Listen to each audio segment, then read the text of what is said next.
You do the intro. Hey Max. Hey Ash. So our project is a time capsule. In 5 years, we want to see how much we've grown and changed. The idea came because when we came into the class, we had no idea what we were expecting, and I think both of us have talked about how much we've grown because of the class's material. Definitely. I mean, so when you came into the class, what was your knowledge?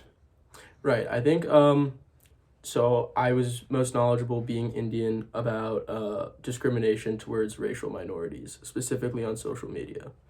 What about you? I think that I was most knowledgeable about artificial intelligence, but only from movies and TV shows like Black Mirror and depiction and popular culture in general.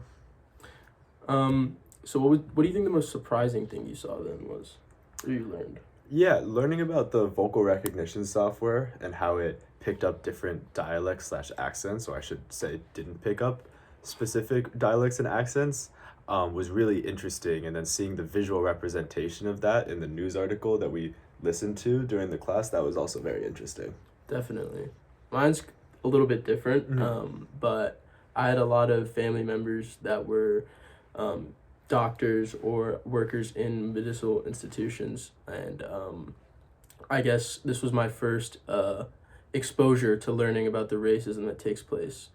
Um, yeah, I think like reading the book Henrietta Lacks, for example, for my book reflection was really eye opening, and learning about the Tuskegee Institute too. Yeah, I mean, you talked about your family. Is there any other ways that your identity and your upbringing influenced your experience with the class?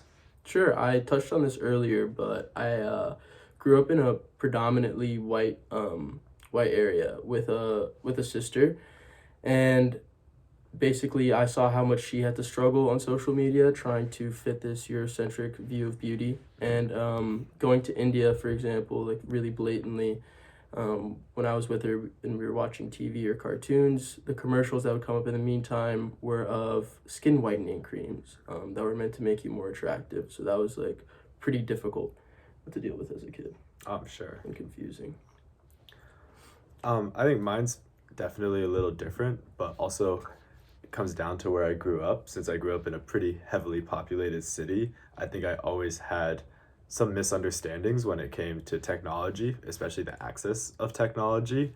I always pretty much assumed that even if you didn't have the means to have your own personal access to technology, you could go to a establishment, or you could go to a public hotspot, or there would just be different ways to access the internet.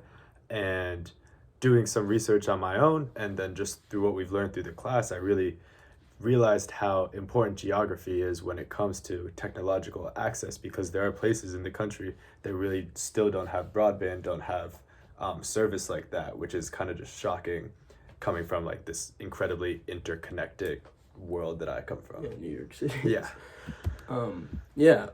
So what do you think challenged you the most, kind of given that background? Yeah. I think kind of changing my mindset when it comes to ideas of better was definitely a challenge, and approaching these ideas with nuance was something that I think I got better at as the year continued.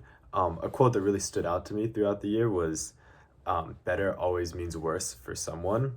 And as someone who has been interested in technology and technological advancements and improvements, quote unquote, this really stood out to me because I never even thought about this idea that we live in a world that only cares about the better, but there will always be a worser for someone else. And just trying to wrap my head around that concept was somewhat of a struggle. Yeah, I mean, I think maybe this wasn't the challenging, but I think it's something that I can look to as growth. I think it was really difficult to unlearn certain vocabulary that might be microaggressions, or I guess it just could be seen as racist. Sometimes, I think like that was difficult, and learning about all these different ways in which our vocabulary can really hurt and have an effect on other people. So how have you continued to learn beyond the course? Yeah, I think having like discourse with you and with a lot of other students on campus, about our pre-lecture or lecture material has been really fascinating. I think reading it myself, I gained some perspective, but talking to other people is when I think I learned the most, really. And yeah. Yeah, I think I've definitely continued to learn about AI and starting to learn about why its prevalence is a problem and the nature of machine learning and what that means for the future.